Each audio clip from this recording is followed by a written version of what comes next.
প্লাস্টিকের চামচ দিয়েও যে এত সুন্দর কেক ডেকোরেশন করা যায় সেটা এই ভিডিওটা না দেখলে আমি বুঝতেই পারতাম না, যার কারণে আমি আপনাদের সাথেও শেয়ার করছি। প্রথমে একটা রাউন্ড শেপের কেক নিয়ে নিতে হবে আর ক্রাম কোটিং করে একটা 6P নজেলের দ্বারা পুরো ওপর দিকটা কভার করে নিতে হবে শুধুমাত্র প্রেস দিয়ে, আর নিচের দিকেও একটা নর্মাল বর্ডার করে নিতে হবে।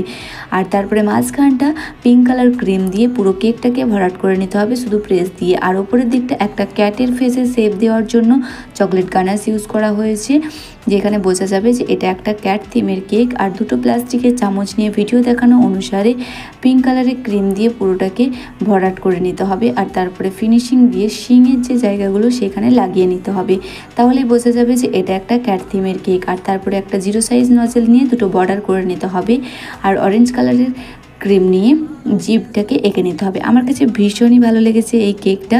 আপনাদের কাছে কেমন লাগলো অবশ্যই আমাকে কমেন্টে জানাবেন, আর ভালো লাগলে অবশ্যই একটা লাইক করে দেবেন ভিডিওটাতে।